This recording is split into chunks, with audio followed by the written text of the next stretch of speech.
இப்படி திரும்பினா ஆடு மாடு மேய்ஞ்சிக்கிட்டு இருக்கான், இப்படி திரும்பினா காடா இருக்கும், இப்படி திரும்பினா வேளாண் பண்ணை நிலமா இருக்கும், அப்படி திரும்பினா நீர் தேக்கமா இருக்கும். டேய், இதை நான் சாதிக்கல, நான் பிரபாகரன் மகன்லடா, நீ எழுதிக்கலாம்.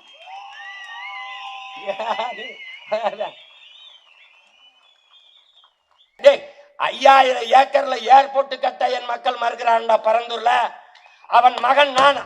அம்மா நான் ஏர்போர்ட் கட்டல, அப்பா நான் ஏர்போர்ட் கட்டல, 5000 ஏக்கர்ல ஏறி வெட்டுன்னு கட்டா எடுத்துக்கடா மகனே பண்ண. அதான்டா என் பத்தி என்ன காத்தால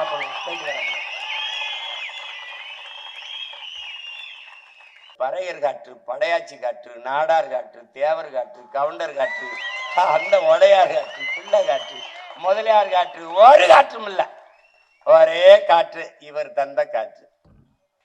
அதனாலதான் கீழே உட்காந்துருக்கவங்களை எல்லாம் பார்த்தது எப்படி நக்கலா சிரிக்குது. பைத்தியக்கார பயல்களா. அதனாலதான் மரங்களோடு பேசுவோம், மரங்களுக்காக பேசுவோம். ஏன்? மரம் நம் அன்னை, மரம் நம் தாய். இந்த காட்டுக்குள் புலிகள் நுழைந்தவுடனே ஒரு அணில் கூட கண்ணில் படவில்லை.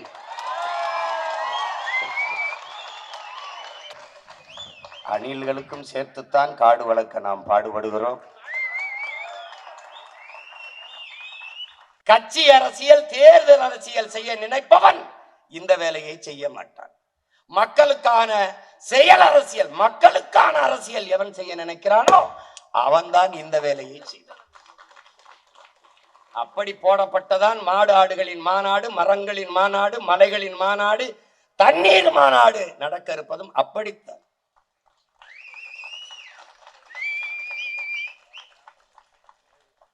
செல்வம் என்றால் என்ன? முதலில் செல்வம் என்றால் என்ன?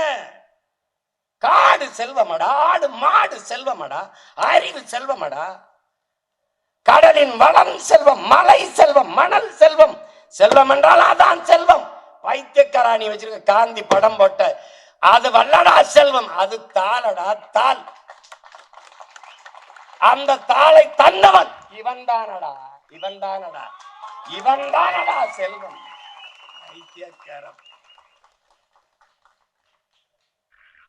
இவன்தான் நம் செல்வம், அதனால் அவன் பின்னே செல்வோம். புரியுதா? புரிஞ்சுக்கணும். புவி வெப்பமாகுது, புவி வெப்பமாகுது, பெரிய கண்டுபிடிப்பு சயின்டிஸ்ட். ஏன் வெப்பமாகுது சொல்ற? ஏன் வெப்பமாகுது சொல். மக்கள் இயக்கமாக மரம் வளர்த்தலை உருவாக்குறேன். என் பிள்ளை ஒவ்வொரு பிறந்த நாளைக்கும் மரம் நடணும். 2 வயசா 2, 3 வயசா 3, 4 வயதா 4 மரம் நட்டுக்கிட்டே வரணும். அதுல பள்ளிக்கூடத்தில் படிக்கிற என் பிள்ளை, மாணவ பிள்ளை 10 மரம் நட்டான்னா, 10 மரம் நட்டு கட்டி காட்டிட்டான்னா அவனுக்கு தேர்வுல 10 மதிப்பெண்கள். 100 மரங்களை நட்டு வளர்ந்துட்டான்னா அவன் சிறந்த தமிழ் தேசிய குடிமகன் விருது. அந்த சான்றிதழை வச்சுக்கணும். எதுக்கு? வேலை வாய்ப்புல முன்னுரிமை. 1000 மரக்கண்டுகளை நட்டுட்டான்னா அவன் இறந்த போது அவனுக்கு அரசு மரியாதை அடக்கம். புரியுது நினைக்கிறேன். கண் தானம் பண்ணினான், ரத்த தானம் பண்ணினான், உறுப்பு தானம் பண்ணினான், உடல் தானம் பண்ணினால் அவன் இறுதி மரியாதை அரசு மரியாதையாக செய்யப்படும். இப்ப மரக்கண்டு நட்டுருவான், எல்லாரும் நட்டுருவான்.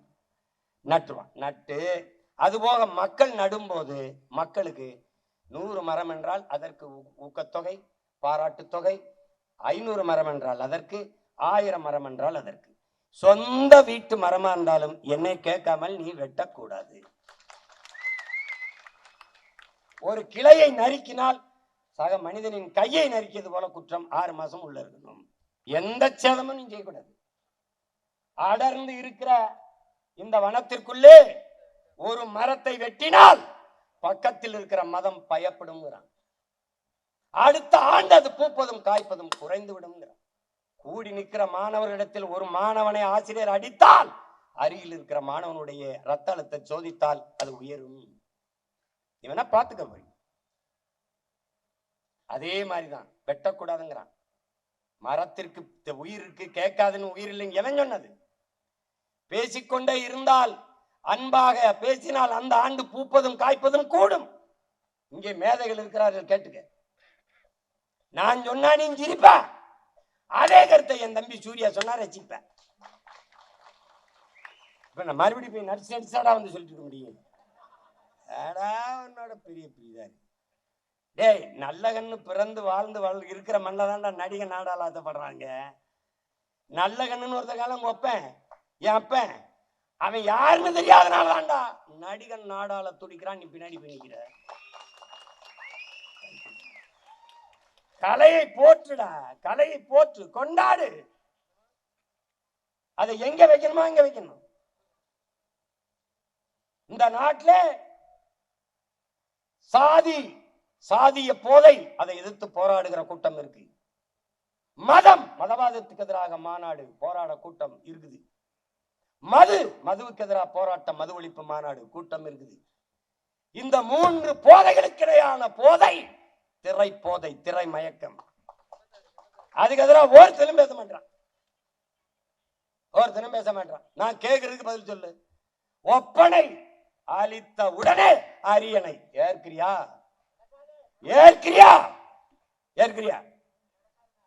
நடித்தால் நோட்டை தருவோம் வாழ்வதற்கு, நடிப்பதை நிறுத்தினால் நாட்டை தருவோம் ஆள்வதற்கு. இதை ஏற்கிறியாடா? அறிவார்ந்த தமிழ் சமூகத்தின் பிள்ளையாணி, ஆன்றோரும் சான்றோரும் பிறந்த மண்ணிலே உலகத்தில் எந்த இனத்திலும் பிறக்காத பேரறிஞர்கள் வள்ளுவன், கம்பன், இளங்கோ, எவ்வளவு பெரிய தத்துவ ஞானி, புத்தனும் சித்தனும் பிறந்த பூமியிலே உலகத்திற்கு அறிவை கடன் கொடுத்த இனத்திலே எதுவுமே இல்லை. யார் அரசியல் பிழைத்தோர்க்கு அரங்குற்றாகும். என்னைக்கடா பாடினா? முறை செய்து காப்பாற்றும் மன்னவன் மக்களுக்கு இறை என்று வைக்கப்படும். எங்க இருக்கு அஞ்சாமை, அறிவு, ஊக்கம் இன்னான்கும் எஞ்சாமை ஈகை இன்னான்கும் எஞ்சாமை வேந்தற்கானது.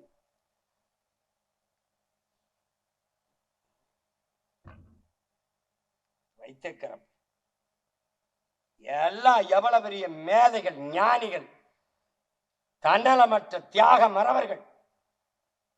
உனக்கு காமராஜன் தலைவன், கக்கனும் தலைவன், தெய்வ திருமகன் முத்துராமலிங்க தேவரங்கனவன், சிங்காரவேலனும் தலைவன், சிவானந்தம் தலைவன், அயோத்தியாச பண்டிதரும் தலைவன், ரட்டமலை சீனிவாசனும் தலைவன், MC ராஜாவும் தலைவன், கியாபி விஸ்வநாதன் தலைவன், மறைமலை அடிகள், மாப்போசி, சீபா ஆதித்தனார் எல்லாரும் தலைவன்.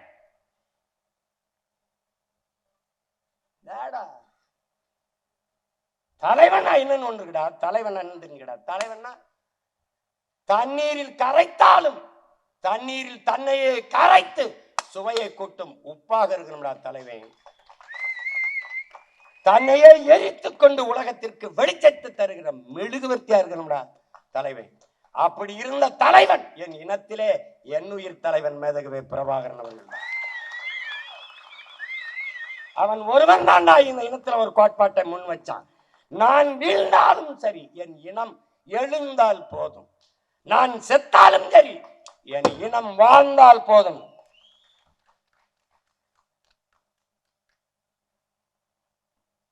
அதை புரிஞ்சுக்கணும். நாங்கள் மாண்டாலும் சரி, எங்கள் இனம் மீண்டால் போதும். அதான் எங்க கோட்பாடு. சும்மா ஒரே முறையில் ஏன் இதை பேசுற, அதை ஏன் பேசுற? ஏய், இந்த நாட்டில் என்னை எதிர்ப்பவன் வெறுப்பவன் எல்லாருக்கும் சேர்த்துத்தான் நாங்கள் இந்த வேலையை சேர்த்து பேசிக்கிட்டு இருக்கோம். மரம்ங்கிறது நாம் தமிழர் கட்சி பிள்ளைகளுக்கு மட்டும் மரம் இல்லடா, காற்று எல்லாருக்கும் தான். நீ காற்றை சுவாசிக்கவில்லை, கந்தக தூசியை சுவாசித்துக் கொண்டிருக்கிறாய். ஒரு கார் வெளியிடுகிற நச்சு புகையை கட்டுப்படுத்த 6 மரங்கள் தேவை. உனக்கு எத்தனை மரம் இருக்கு? எத்தனை லட்சம் கார் ஓடுது? ஒரு மனிதனுக்கு சராசரி 422 மரம். உனக்கு 28 மரம் இருக்குன்னு அரசு சொல்லுது. இருக்கா? இங்க இருக்கு, வெளியில இருக்கா? கனடாங்கிற ஒரு நாடு அந்த 8953 மரம், கிட்டத்தட்ட 9000 மரம் ஒரு மனிதனுக்கு.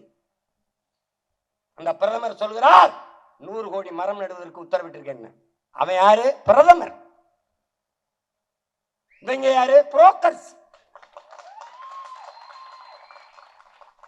அவன் தலைவன், இவர்கள் தரகர்கள். ஓடா எழுதி வச்சிருப்பான்டா கார்பரேஷன். மரம் வளர்ப்போம், மழை பெறுவோம், பிளாஸ்டிக் இல்லாத நகரத்தை உருவாக்கும். வெறியா வருமா வராதா? டேய், உங்களை எல்லாம் ஒழிக்காம எப்படா பிளாஸ்டிக் ஒழிக்க முடியும்? எப்படி ஒழிக்க முடியும்? எப்படி ஒழிக்க முடியும்? அப்ப எப்படி இந்த மரம் நட சொல்றிய சீமான்?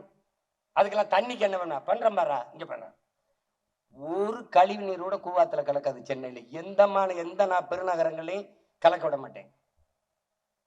குழாயில் எடுத்துட்டு போவேன். எப்படி எடுக்கிறேன்னு போட்டு இப்ப போட்டு காட்டின இல்ல, இதே மாதிரி போட்டு காட்டுவேன். இப்ப இந்த வாரம் கொண்டு வரேன் தண்ணி என்ன கொண்டு எங்க பண்ணுவேன். 50 ஏக்கர் 100 ஏக்கர்ல இந்த கழிவு நீரை சுத்திகரிக்கிற இதை வைப்பேன். வச்சு சுத்திகரிப்பேன். சுத்திகரிச்சு இந்த தண்ணீரை தனியா எடுப்பேன். மரம் நடுதல், சாலை போடுதல், கட்டடம் கட்டுதலுக்கு அந்த தண்ணீரை பயன்படுத்துவேன். கீழே படிமல மண், அது மிகுந்த வளம் மிகுந்த உரம். இந்த கழிவெல்லாம் மக்கி அப்படி பழக்கழிவு, இலைக்கழிவு, மனித கழிவு, ஆடு கழிவு எல்லாம் அங்க இருக்கும். அந்த மண்ணை அள்ளி நானே வேளாண் பண்ணை வச்சிருப்பேன். உரமா எடுத்துட்டு இந்த மரக்கண்ணு நட, செடி நட எல்லாத்துக்கும் உரமா கொடுத்துருவேன். என்னென்ன வேலை காட்டுறேன்னு மட்டும் பாடுறான். Wait and see. சொல்லும் போது உனக்கு ரொம்ப இதாக தான் இருக்கும், காமெடியா இருக்கும். ஆமா, நானும் கூட இனிமேல் நானா சொல்றது மரங்களை நடு, அது அப்படி சொல்றது யாராவது வேற ஆள் பேரை போடணும். மரம் மண்ணின் வரம், வளர்ப்பதே மனிதரம், தஸ்தோவிஸ்கி சொன்னது போல சொல்றோம். யுவான் சுவாங் அவர் சீன பயணியில் அவர் வரும்போது சொல்லிட்டு போனாப்புலப்பா. அதுதான் இங்க இருக்குது. இவனுக்கு ஒரு நோய். இன்னும் பெரியார் தான் படிக்க வச்சாரு நம்பிட்டு இருக்கான்ல, அது மாதிரிதான் இது. அவங்களும் ஏதாவது சொல்லி நம்ப வச்சிடலான்னு தான் பாக்குறான். ஒருத்தர்லாம் பெரியார் மயிரை ஒருவனும் முடுங்க முடியாது, வேற எவனும் முடுங்க முடியாது. ஏன்? அவனே உட்காந்து பிடிங்கிடுவான். அவன் என்னதான் மனதில் வச்சு பார்த்துறாப்ல, எவனும் முடுங்க முடியாது. ஏன்? அதை நாங்களே உட்காந்து பிடிங்கிடுவோம். போடாடே போட, மயிரை பிடுங்குற வேலை தானடா உனக்கு தெரியும். வேற என்னடா தெரியும்? வேற என்ன தெரியும்? மரம் நடிக. டேய், எத்தனை தலைவன்டா அவன் பிறந்த நாளைக்கு இலவசமா எல்லாருக்கும் திருமணம் பண்ணி வச்சுடா. 69 வயசு, 69 மரம் அதை நட்டியாடா. நட்டியா? 1 கோடி தொண்டன் புடுங்கினா நட.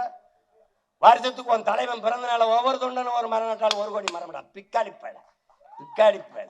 என் அப்பன் சொல்றான்லடா, 6 கோடி மக்கள் நட்டா 6 கோடி மரம்டா, 2 நட்டா 12 கோடி மரம்டா. வைத்தியக்காரங்களா, வைத்தியக்காரங்களா, பசுங்காடாக என் தாய் தமிழ்நாட்டை மாத்திர முடியும். மாத்தவண்டா இந்த மகன்.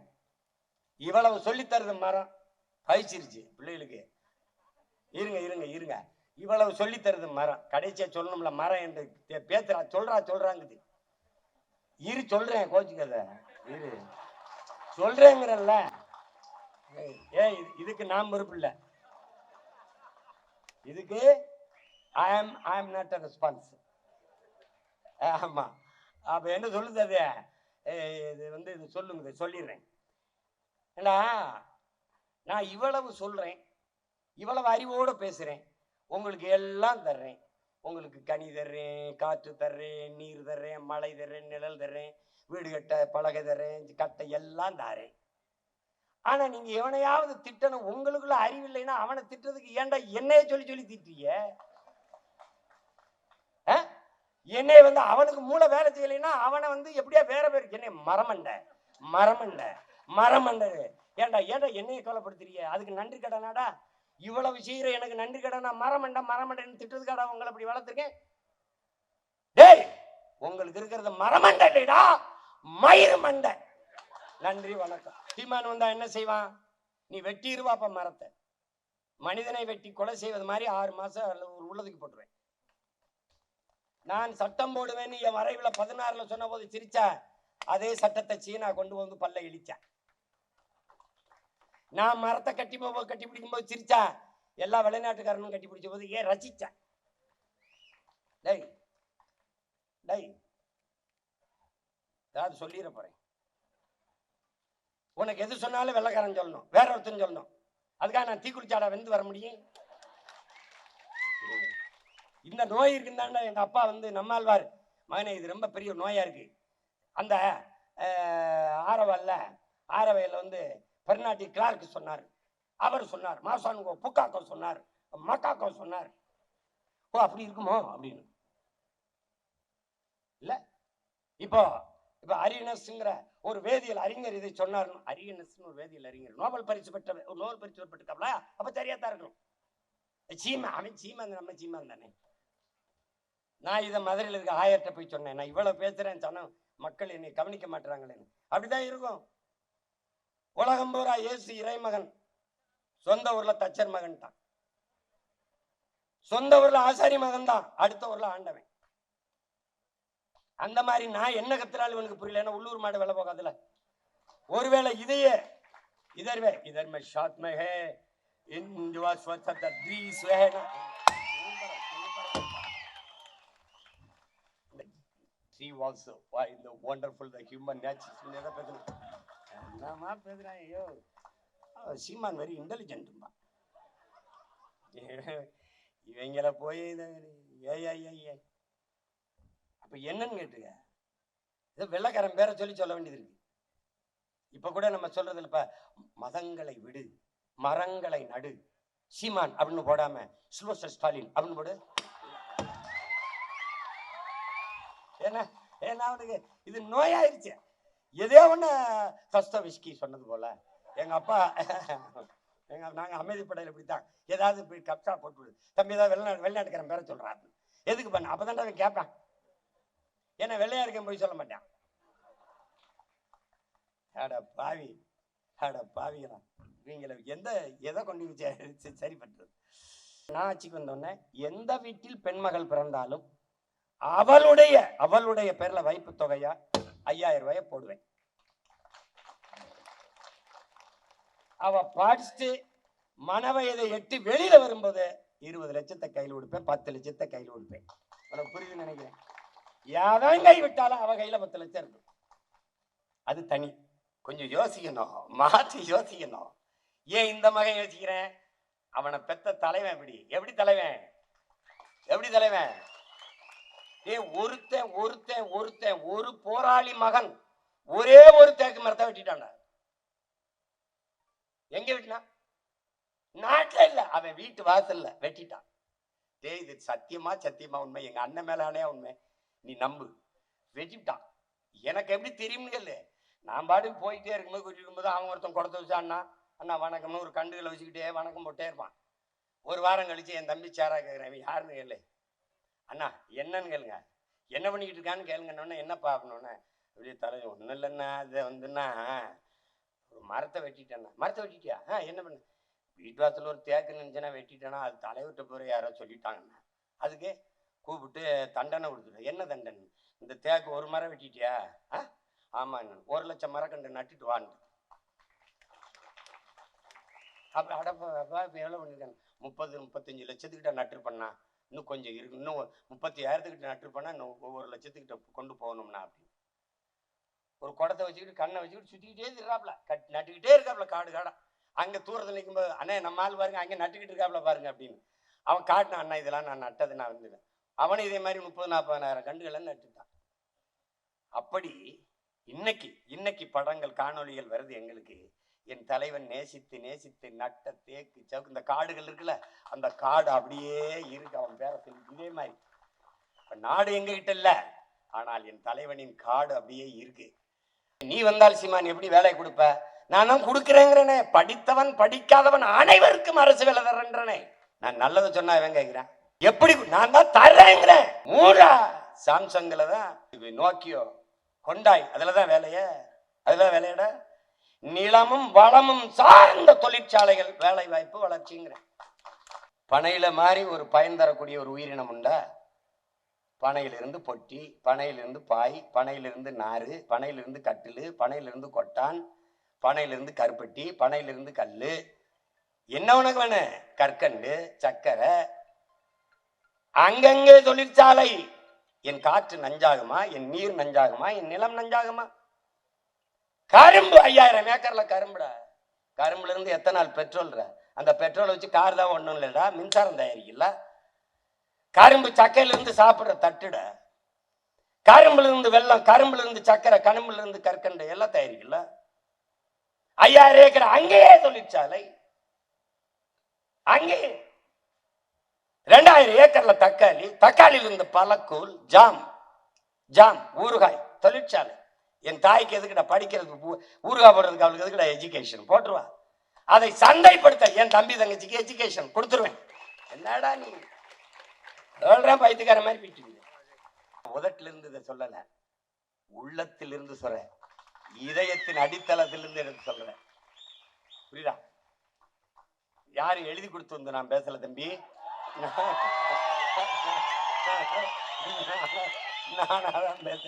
நானாதான் பேசுறேன். 5 ஆண்டு கால ஆட்சி, 5 ஆண்டு கால ஆட்சி. இதுல போட்டு காட்டினா பாத்தீங்களா, 2016 நான் கொடுத்த வரைவு 10 ஆண்டு பசுமை திட்டம், பல கோடி பனை திட்டம்,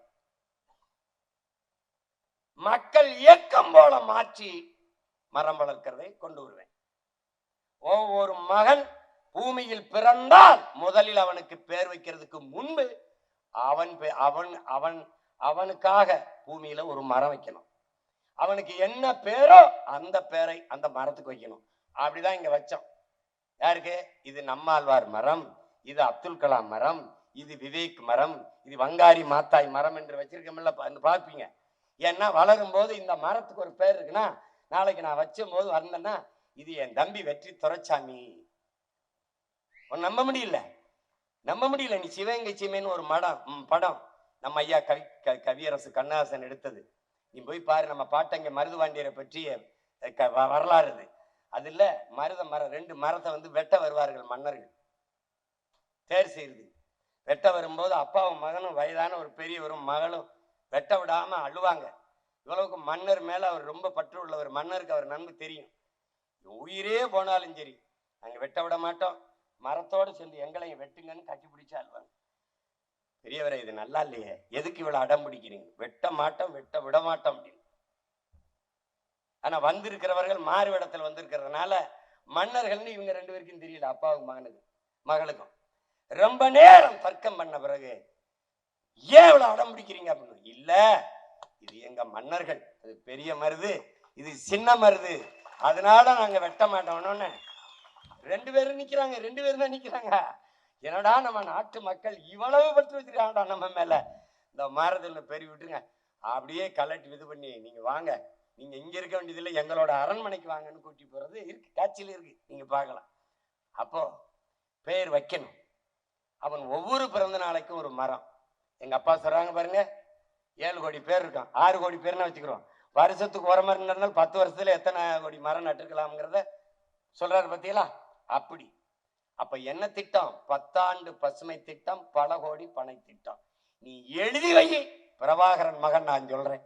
10 ஆண்டுகளை இந்த பூமி பந்தை, என் தாய் நிலத்தை பச்சை போர்வையா நான் போத்திடுவேன்.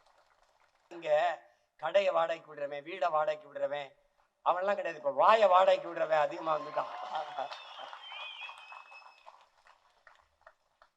இதுல என்னன்னா, எங்கால ஒருத்தர் வரான், யாருன்னு திரும்ப. இந்த உலகம் இனியவை, இந்த உலகம் இனியவை, வானத்து சுடர்கள் எல்லாம் இனியன. நல்லாதான் இருக்கு சொல்லும் போது, வானத்து சுடர்கள் எல்லாம் இனியன. அப்புறம் என்ன சொல்றல, மழை இனிது, மலை இனிது, காடு நன்று, ஆறுகள் இனியன, மரம் செடி கொடி, மரமும் செடியும் கொடியும் மலரும் காயும் கனியும் இனியன. இதெல்லாம் இனியனதான். நீரில் வாழ்வனவும் நல்லவை, நீரில் வாழ்வனவும் நல்லவை. கடைசி ஒரு வரி சொல்றாங்க, மனிதன் மிகவும் இனியவன். யாரு? நம்ம பாட்டன் பாரதி எப்படி ஏமாந்திருக்கான் பாரு. இது எல்லாம் சரிதான், மனிதர் மிகவும் இனியவர். இத பூராத்தையும் அழிச்சவன் யாரு? இந்த இனியவன் தான்.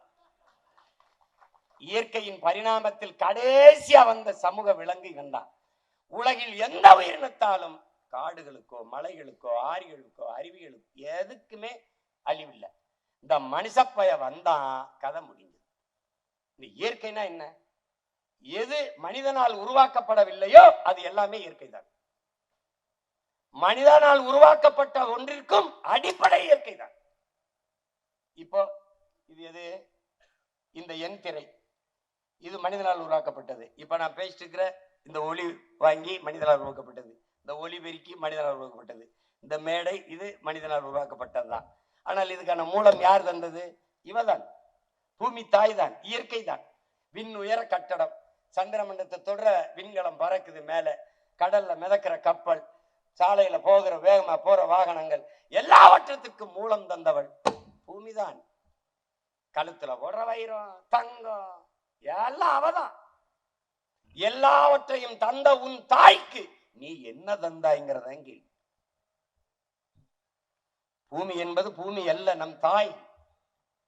ஒரு தாய்க்கு என்ன நோய் இருக்கிறதோ அது தன் பிள்ளைகளுக்கு வரும். உனக்கு காச நோய் இருந்து இருமணினா அம்மாவுக்கு இருக்கான்னு கேட்பான். மஞ்சக்கான் மாலைக்கண் இருந்தா உன் பரம்பரைக்கு உன் தாய்க்கு இருக்கான்னு கேட்பான்.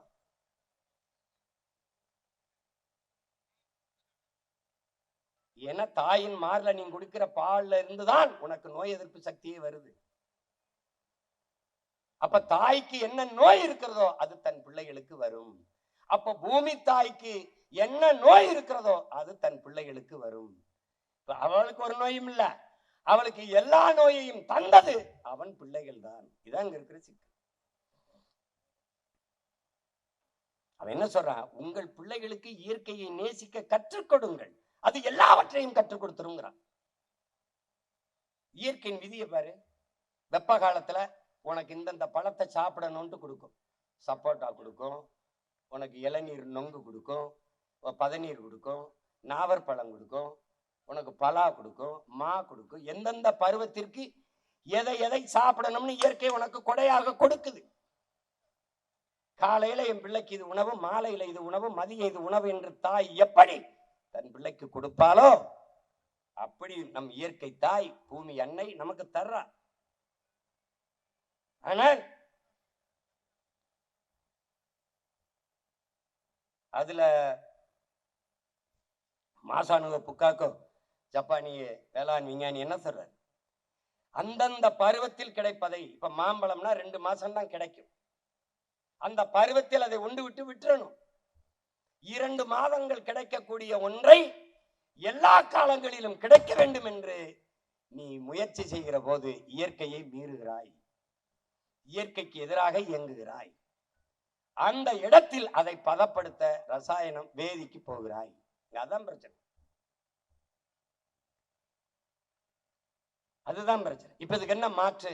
நீ சொல்ற மீத்தேன் எடுக்காம என்ன சிமான் செய்யறது? நீ இந்த நிலக்கரியில மின்சாரம் எடுக்காம என்ன செய்யறது அப்படிங்கிற. இப்ப நீ கவனி, இது தீர்ந்து விடுகிற வளம் எது? மீத்தேன். நிலக்கரி தீர்ந்து விடுகிற வளம். 66 ஏக்கரை இதுவரை எடுத்திருக்கான் நெய்வேலியில. இன்னும் 26 ஏக்கரை எடுத்து நிறுத்தி வச்சிருக்கான். ஏன்? நம்ம இருக்கிறதுனால.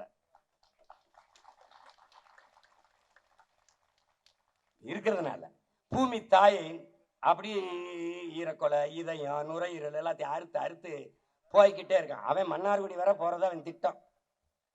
ஆனா நீ நெய்வேலியை தாண்டக்கூடாதுங்கிறது நம்மளுடைய திட்டம். இப்ப நீ வந்தா என்ன சிவாசிமான் இழுத்து போட்டு வெளியேறு, வெளியேறா. போரின் பேரழிவிற்கு பிறகு கூட மக்களை மீள்குடியேற்றம் செஞ்சிட முடியும். ஆனால் நிலக்கரியும் மீத்தேனும் ஈத்தேனும் எடுத்த இடத்தில், அணுலை வடித்த இடத்தில் என் மக்களை மறுகுடியும் அமர்த்த முடியாது. அப்ப நான் தாய் நிலத்தை இழக்கிறேன். அப்ப என்ன செய்யணும்? நீ வெளியேறு. இப்ப மரபுசார் மின்சாரம் இருக்கு, என்ன இருக்கு? இயற்கையில தயாரிக்க முடியும். என்ன? 66 ஏக்கர்லையும் போடா சூரிய மின் தகடை. 66 ஏக்கர்லையும் போட, இடையில தூக்கா காற்றாலை மின்சாரத்தை, காற்றாடிய போடுற.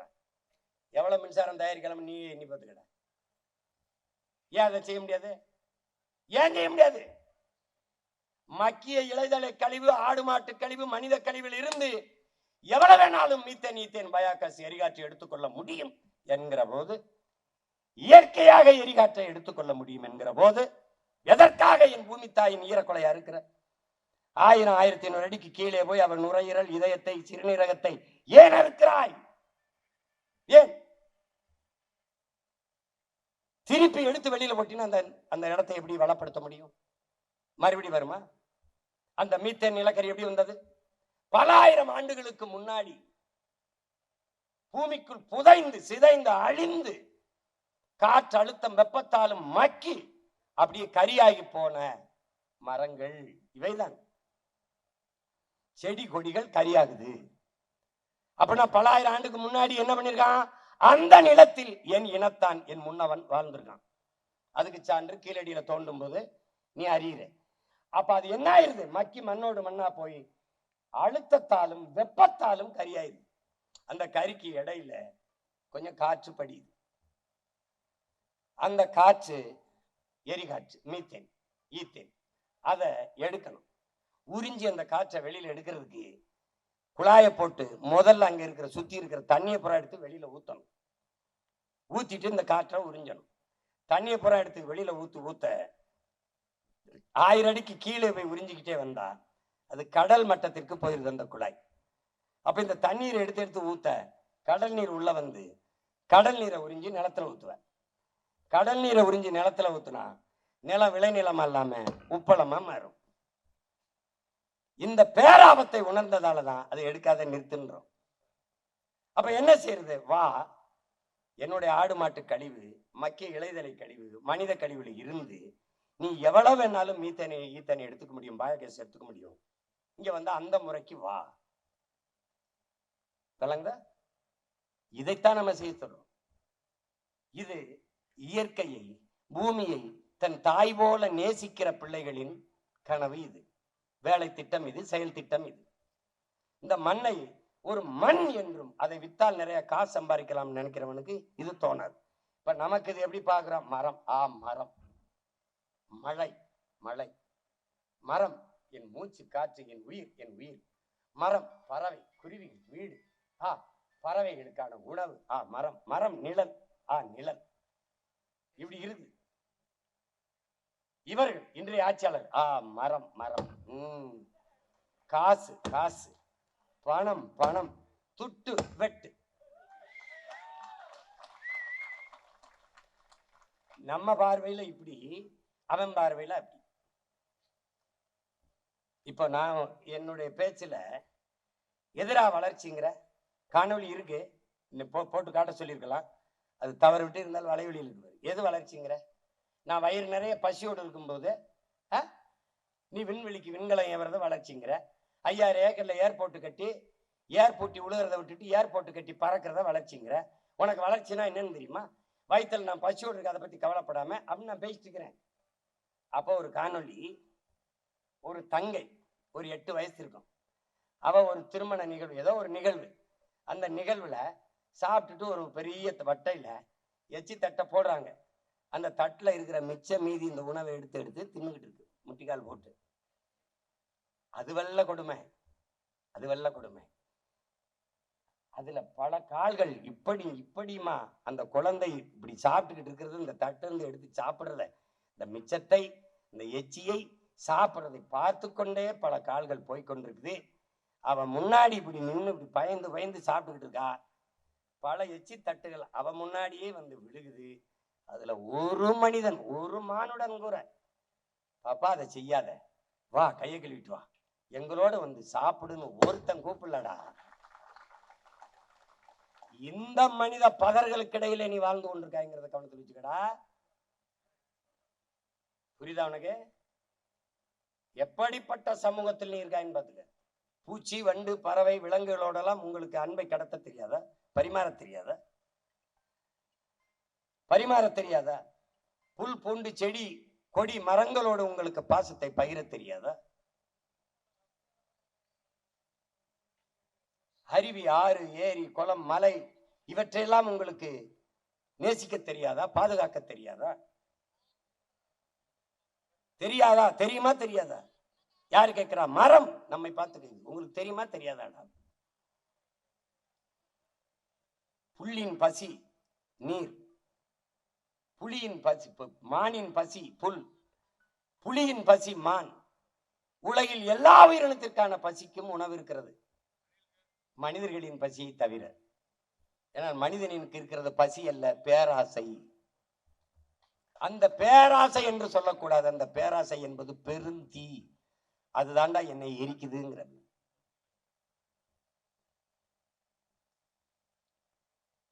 நீரின்றி அமையாது உலகு என்பதை நாம் ஏற்கிறோம். ஆனால் காடின்றி அமையாது நீர் என்பதையும் நாம் ஏற்கணும். அப்ப சொல்றாங்கல்ல, இப்ப நீங்க நல்லா கவனிச்சீங்கன்னா, உயர்ந்திருக்கிற மலை முகடுகளில் 200-300 அடிக்கு மேலே அடர்ந்து படர்ந்து வளர்ந்து இருக்கிற மரங்கள் தான் மேகத்தை அறுவடை செய்து பூமிக்கு மழையாக கொண்டு வருகிற ஆற்றலை பெற்றது. அதனாலதான் என்ன சொல்றான், ஒரு நாட்டின் எதிர்காலம் என்பது, நல்லா கவனிச்சுக்கணும், ஒரு நாட்டின் எதிர்காலம் என்பது அந்த நாட்டின் வகுப்பறையில் தீர்மானிக்கப்படுது. ஒரு நாட்டின் நலன் என்பது அந்த நாட்டின் ஒவ்வொரு வீட்டின் சமையலறையில் தீர்மானிக்கப்படுது. ஏன்னா நோயற்ற வாழ்வே குறைவற்ற செல்வம். ஒரு நாட்டின் நலன் அதான் செல்வம். அப்ப நலன் என்பது அந்த நாட்டின் ஒவ்வொரு வீட்டின் சமையலறையில் தீர்மானிக்கப்படும். ஒரு நாட்டின் வளம் என்பது அந்த நாடு பெற்றிருக்கிற நிலத்தின் வளத்தை பொறுத்து அமைகிறது. ஒரு நாட்டின் நிலத்தின் வளம் என்பது அந்த நாடு பெறுகிற நீரின் வளத்தை பொறுத்து அமைகிறது. ஒரு நாட்டின் நீரின் வளம் என்பது அந்த நாடு பெறுகிற மழையின் வளத்தை பொறுத்து அமைகிறது. அந்த நாட்டின் மழையின் வளம் என்பது அந்த நாடு பெற்றிருக்கிற மலைகளின் வளத்தை பொறுத்து அமைகிறது. இப்ப நான் ராமநாதத்துக்காரன், எனக்கு கடல் இருக்கு. மதுரையில கம்பம், குமிழி, தேனியில கடல் இல்லை, ஆனால் மழைப்பொழிவு இருக்கு. காரணம் என்ன? கடல் இருந்தும் நான் மழைப்பொழிவு பெற முடியவில்லை. காரணம் மழை இல்லை. அதனால் மழை இல்லை. அங்கே நீராவி ஆறுகிற மேகம் மேற்கு தொடர்ச்சி மலையாக இருக்கிற மதுரை, தேனி, கம்பம், குமிழியில தடுத்து நிறுத்தி பூமிக்கு மழையா வருது. அங்கே மழைப்பொழிவை பெற முடியுது. அவன் வளமாக இருக்கிறான், நான் வறண்டு இருக்கேன். இது விளங்குது. அப்ப அந்த மலை மேலே அடர்ந்து உயர்ந்து இருக்கிற அந்த மரங்கள் தான் பூமிக்கு மேகத்தை அறுவடை செய்து மழையா கொண்டு வரும். எங்க குளிர்ச்சியா இருக்கோ அங்க மேகம் மழையை கொட்டும்.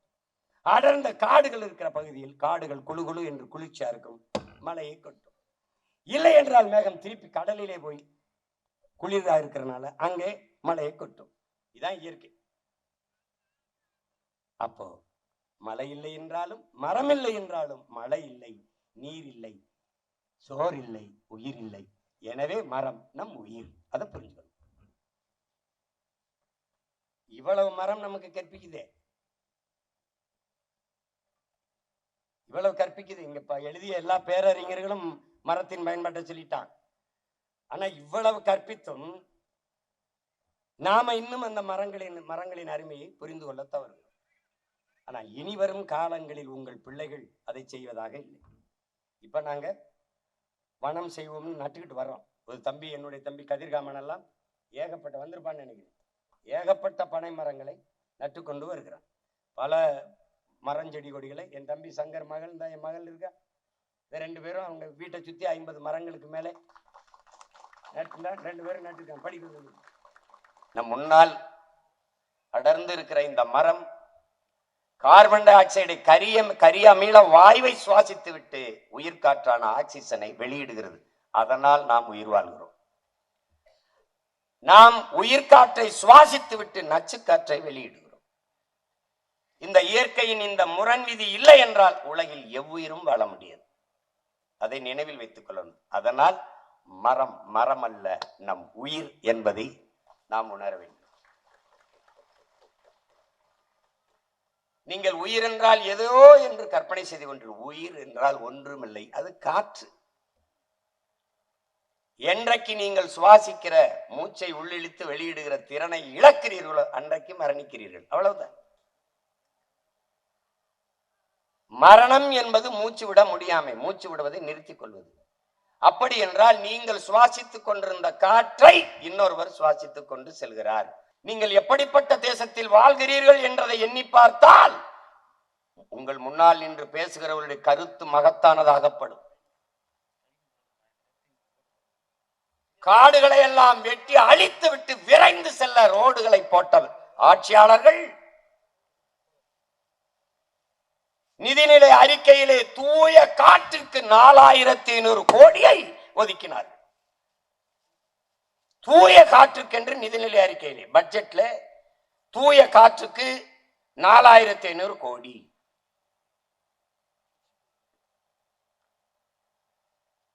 இதை கேட்கும் போது நீங்க எப்படி எடுத்துக்கிட்டீங்க? 4500 கோடி தூய காற்றுக்கு. எப்படி தூய காற்று எப்படி கொண்டு வருவீங்க? எங்க இருந்து வாங்கிட்டு வருவீங்க? எந்த நாட்டில இருந்து வாங்கிட்டு வருவீங்க சொல்லுங்க. பாதுகாப்புக்கு ரபேல் விமானம் பிரான்ஸ்ல வாங்குனீங்களா அப்படியா? இல்ல பெட்ரோல் டீசலை வேற நாட்டுல வாங்குறீங்களா அப்படியா? காற்றை எங்கிருந்து வாங்கி வருவீர்கள்? அதை எப்படி தன் நாட்டு குடிகளுக்கு விநியோகம் செய்வீர்கள்? எப்படி எப்படி?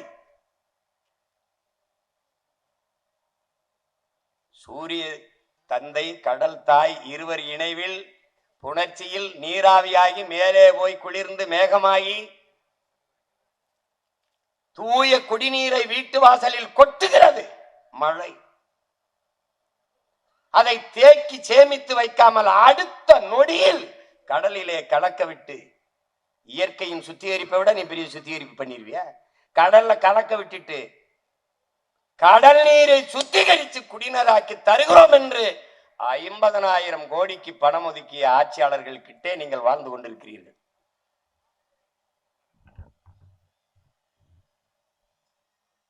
இப்ப 4,500 கோடியில் எப்படி காற்றை வாங்கிட்டு வருவாங்க? எங்க இருந்து வாங்கிட்டு வருவாங்க? யாரு காற்றை விற்கிறாங்கள? கடைசியா தண்ணியை வித்தான், இப்ப காற்றை விற்கிறேன்னு வந்துட்டான். காற்றை வாங்கிட்டு வந்து எப்படி கொடுப்ப? எல்லாரும் இடவாறு கட்டுற போது இங்க ஒரு குடுவையை போட்டு அதுல இருந்து மூக்கில் அப்படி மாட்டிக்கிட்டு அப்படியே எல்லாரும் போயிட்டு இருக்கிறார். செல்போனோட போற மாதிரி அப்புறம் மூச்சு காற்றோட மூக்குல மாட்டிக்கிட்டு போற காலம் வரும். இப்ப இந்த 4,500 கோடியில காத்து வாங்கி எத்தனை பேர் கொடுத்துருக்காங்க? இந்த காற்று விற்பனைக்கு வரும் என்று சொல்லும் போது நீங்கள் சிரித்தீர்கள். இன்று இந்திய நாட்டின் தலைநகராக இருக்கிற டெல்லியில தூய காற்றுக்கென்று வந்து ஒரு அறை இருக்கு. கொஞ்ச நேரம் வந்து உட்கார்ந்து காசு கட்டி சுவாச்சிட்டு போலாம். இன்னும் ஒரு சில காலங்களுக்குள் தமிழ்நாட்டுக்குள்ள வரும். காற்று மாசுபட்டு போனது. அது சொல்லும் போது கேட்கிறது, பருவநிலை மாறிடுச்சு, காலநிலை மாறிடுச்சு. அப்போ ஒரு கேள்வி இல்லை நம்மள, பருவநிலை மாறியதா இல்லை நாம் மாற்றினோமா? காற்று மாசுபட்டு போனதா அல்லது நாம் அந்த காற்றை மாசுபடுத்தினோமா? அதுதான் இந்த கேள்வி எழுந்தால் நாம் மாற்றத்தை நோக்கி பயணிக்க முடியும். இல்லைன்னா இது தெண்ட வேலை, இது வெட்டி வேலை. உலகம்ங்கிறது என்ன? உயிரினங்கள் என்ன? உயிரினம் என்ன? நிலம், தீ, நீர், வழி, விசும்பு. விசும்போடு 5ம் கலந்த மயக்கம். இதான் உலகம்னு தொல்காப்பியம் சொல்லுது. உனக்கு நிலம், நெருப்பு, நீர், வான்வெளி, காற்று இதெல்லாம் சேர்ந்துதான் ஆகாயம். இதெல்லாம் சேர்ந்துதான் உனக்கு உலகம். இந்த 5 என்கிறார்கள். நாம் அதை 50 ஆற்றல் என்கிறோம். தூய தமிழ்ல 50 ஆற்றல் என்கிறோம். பூதம் என்றால் பேராற்றல். அந்த பூதத்தால எல்லாம் முடியுங்கிற அது மாதிரி 50 ஆற்றல். இந்த ஆற்றல் இல்லாது உலகில் எவ்வுயிரும் இல்லை. மனிதன் மட்டும் இல்லை, எவ்வுயிரும் இல்லை. நீங்க நல்லா கவனிச்சுக்கணும். 450 கோடி ஆண்டுகள் ஆயிடுச்சு இந்த பூமி உருவாகி. சூரியனுக்கு நமக்கும் 15 கோடி கிலோமீட்டர் இருக்கு. எவ்வளவு? 15 கோடி கிலோமீட்டர்ல நம்ம இருக்கோம். 15 கோடி கிலோமீட்டர்ல இருக்கிற நாமே இந்த மரத்துக்கள் இருக்கும் போதே வெப்பமா இருக்கு. அப்ப வெளியில வேணா எப்படி இருக்குது? அப்ப எவ்வளவு பெரிய வெப்பம் இருக்கு பாருங்க. 15 கோடி கிலோமீட்டருக்கு அங்க இருக்காம, ஆனாலும் நம் வெப்பத்தை தாங்கிக் கொள்ள முடியல. ஆனால் வளிமண்டலம் என்று விண்வெளியில் வளிமண்டலம், காற்று படலம் என்று இருக்கு. வளிமண்டலம் அதுதான் அந்த வெப்பத்தை, சூரியனில் இருந்து வருகிற வெப்பத்தை பூமிக்கு நேரடியாக வரவிடாமல் தடுக்குது. தடுத்து அப்படி நம்ம ஃபில்டர் பண்ணுதுன்னு சொல்லுவோம்ல, அப்படி தடுத்து அங்கிருந்து பட்டு தெரிக்குது. அப்படி தண்ணி தரையில ஊத்துன சிமெண்ட் தரையில ஊத்த தெரிக்கும்ல, அப்படி சூரிய ஒளி அப்படி வெப்பம் அப்படி தெரிக்குது. தெரிச்சு அதான் நிறப்பிரிகைங்கிற புற ஊதாக்கதுங்கிற. மொத்தமாவே இது வெள்ளையா தான் இருக்கணும். அது ஏன் அப்ப வானமும் கடலும் நீளமா இருக்கு? இங்க நிறப்பிரிகையில் நீல நிறம் அதிகமா இருக்கு. இந்த வானவெல்ல எல்லா வண்ணமும் தெரியும், வெள்ளை தெரியாது. அப்ப புறவுதா கதிர்கள் சிதறதுனால வானம் முழுக்க நீளமா தெரியுது. பெரும்பரப்புல இருக்கிற கடல் நீங்க கவனிச்சுக்கணும். இந்த பூமி பந்துல இந்த இதுல 70 விழுக்காடு நீர் தான், 30 விழுக்காடு தான் நிலப்பரப்பு. அந்த நிலப்பரப்பில் 1/3 பங்கு காடு இருக்கணும். அப்ப இது என்ன ஆகுது? அங்க இருந்து நேரடியாக வெப்பம் பூமிக்கு வராமல் தடுக்கிற வேலையை வளிமண்டலம் என்ற காற்று படலம் செய்கிறது. அந்த காற்று படலத்தை உருவாக்குவது யார்? அது இந்த காடுகள் தான், மரங்கள் தான். அதை நம்ம என்ன சொல்றோம்? ஓசோன் படலம்ங்கிறோம். அறிவியல் பேர்ல நம்ம தமிழ்ல வளிமண்டலம், காற்று படலம்னு சொல்றோம். இதுல உலகத்தின் நுரையீரலாக இருக்கிற அமேசான் மழைக்காடுகள் 20 விழுக்காட்டை நிறைவு செய்யும். மீதி எல்லாம் கடலுக்குள்ள இருக்கிற நீல பச்சை பாசி, அறிவியல் பேர் ஆல்கா, நம்ம சொல்றது நீல பச்சை பாசி. அந்த செடிகளில் இருந்துதான் அதிகமாக ஓசோன் காற்று மேலே சென்று அந்த காற்று படலத்தை அப்படியே வச்சிருக்கு. அந்த காற்று படலம் மட்டும் இல்லை என்றால் எந்த உயிரும் இல்லை, எரிஞ்சு சாம்பலாயிர. எனக்கு புரியுது நினைக்கிறேன். உன்னால அந்த வெப்பத்தை தாங்க முடியாது, எதிர்கொள்ள முடியாது. அந்த வளிமண்டலம் தடுத்து, நல்லா கவனிச்சுக்க, காட்சிப்படுத்தி பாரு. இப்ப பண்ண முடியல, அப்புறம் இப்ப எடுத்து பண்ணி போட்டுவேன். தடுத்து அதுக்கும் கீழே வருகிற அந்த வெப்பத்தை உன்னால தாங்க முடியாது. அப்ப தாங்குற அளவிற்கு தடுத்து நிறுத்துபவன் யார்? இந்த மரங்கள். இந்த மரம் என்ன செய்யுது? இந்த மரத்தின் இலைகள் எல்லாம் பழுப்பு நிறமாகத்தான் இருக்க வேண்டும். இப்ப இந்த மரத்துல ஒரு இலை பட்டுச்சுன்னா பழுப்பா இருக்கும், கீழே விழுந்ததெல்லாம் பாரு பழுப்பா இருக்கும், என்ன செத்துருச்சு. அந்த பழுப்பு நிறத்தில் தான் இந்த மரத்தின் இலைகள் இருக்க வேண்டும் நியாயமா. அது ஏன் பச்சையாகுது?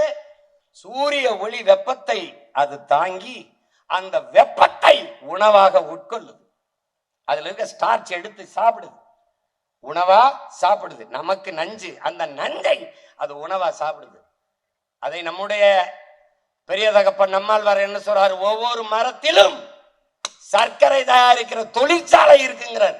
அது அங்க இருக்கிற சர்க்கரையை உறிஞ்சி சாப்பிடுவதால், வெயிலை சாப்பிட்டு விடுவதால் வெப்பம் தனியுது.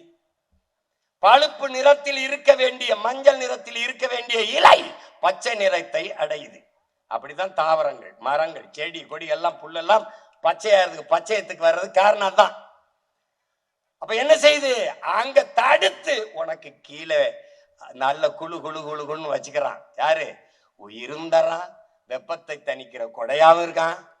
யாரு? இவன் தான். பார்க்க அப்படி இருக்கான்னு நினைச்சுக்கிட்டு இருக்காத, இவன் தான். இவையெல்லாம் என்ன ஆவ? கறிக்கட்டையா செத்து கிடப்ப. அப்போ பூமிக்கு வருகிற வெப்பத்தை தடுத்து ஒரு மரத்துக்கு கீழே நீ நிக்கிற போது குழு குழுன்னு இருக்குது. காரணம் இவன் தான். சாதாரணமா என்ன பண்ற?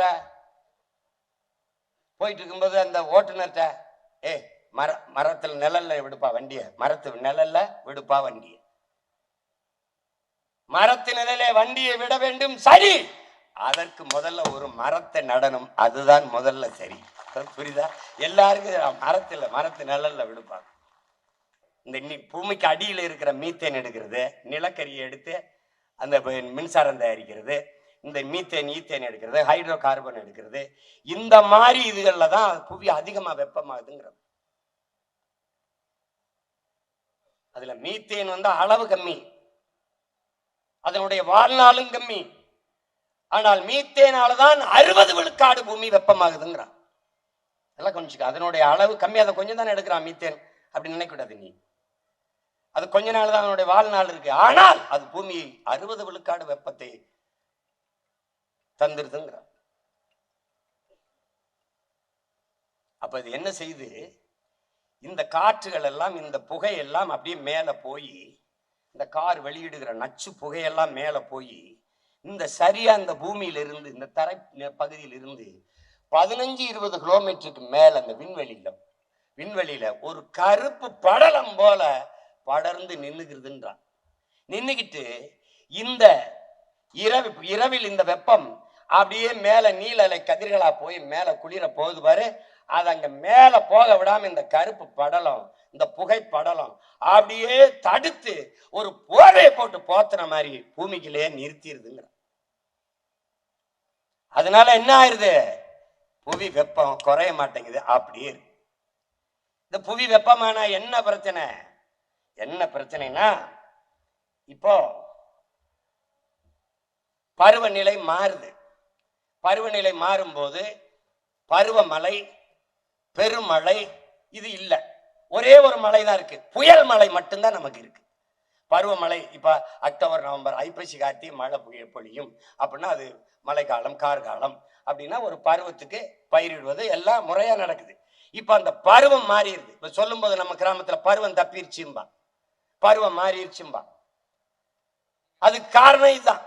அப்ப நம்முடைய அப்பா நம்மால வேற என்ன சொல்றாங்க, இனி இந்த நாட்டில் இனி இந்த மண்ணில் பருவமழையோ பெருமழையோ கிடையாது, புயல் மழை மட்டும்தான். அது எப்ப பெய்யும் எப்படி பெய்யும் தெரியாது. ஏப்ரல் மே மாதம் கோடை நினைச்சிருப்பா, பெரும் புயல் அடித்து கொண்டு போயிட்டு இருக்கும். ஏன்னா மாறிடுச்சு பருவம். அதற்கு காரணம் இந்த பருவநிலை மாற்றத்திற்கு காரணம் புவி வெப்பமாகுது. வெப்பமாகும் போது நீ பாத்தீங்கன்னா அடுப்புல பானையை வச்சு உலை வைக்கிறதுன்னு சொல்ற தண்ணியை அதில் ஊற்றி கீழே நெருப்பை எரிக்கும் போது இந்த உலை பொங்குது. வெப்பம் தாங்காம சூடு தாங்காம என்ன செய்யுது, உலை பொங்கி அப்படி பொங்கி கொட்டுது. அப்படி பூமியின் வெப்பம் தாங்காம கடல் பொங்கி கொட்டும்.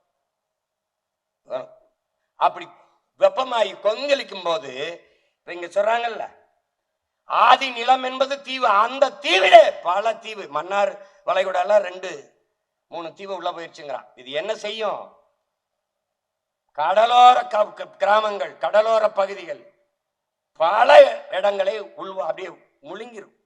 புவி வெப்பமான ஒரு சுனாமியே நம்ம தாங்க முடியல. அப்ப கொந்தளிச்சு என்ன பண்ணும், கடலோர பகுதிகள் கிராமங்கள் எல்லாவற்றையும் 300-400 கிலோமீட்டருக்குள்ள போய் இழுத்து மூழ்கடிக்கும் பேரழிவை இந்த பூமி சந்திக்கும். அது எப்படி பொங்கி வழியுதோ அப்படி கடல் பொங்கி வழிஞ்சால் என்ன ஆகும்னு நீ கொஞ்சம் கற்பனை செஞ்சு பார்த்துக்க. அப்ப என்னென்ன ஆபத்துங்கிற, என்ன உயிரினம் உள்ள வாழும், எந்த உயிரினம் உள்ளே வாழும் பாரு. நீ கொதிக்கிற தண்ணியில ஒரு பூச்சியை பிடிச்சு போட்டா, ஒரு மீனை உயிரோட போட்டா நான் செத்து போகும். அதான கடல் அளவுக்கு மீறி கொதிச்சா என்ன ஆகும், உள்ள எந்த உயிரினம் வாழும். மனித உணவு தேவையில் 33 விழுக்காடை கடல் உணவு தான் நிறைவு செய்துங்கிறான். கடல் வெப்பமாகி கொந்தளிச்சு பூரா செத்து போச்சுன்னா பட்டி நடந்து நீ சாக வேண்டியதுதான். அப்ப ஒவ்வொன்றையும் நீ பார்க்கணும். அப்ப பருவநிலை மாறும்போது புவி வெப்பமாகும்போது என்ன ஆகுது, இமயமலையெல்லாம் பனிப்பாறையை கொண்ட மலை. 15,000 இடத்தில் இருந்து பனிப்பாறைகள் உருகி ஓடியாருது வெப்பத்துல. அதனாலதான் வட இந்திய நதிகள் வற்றாமல் இருக்க காரணம் இமயமலையில் இருக்க பனிப்பாறைகள். அந்த நீரை நாம் நன்னீர் என்கிறோம். குளிர்காலத்துல அப்படியே உறைஞ்சிருக்குது, வெப்ப காலத்துல உருகி அப்படி கடன்னு ஓடி வருது. அதனாலதான் கங்கை, இந்த பிரம்மபுத்திரா போன்ற நதிகள் எல்லாம் வற்றாமல் இருக்கிறது காரணம் தான்.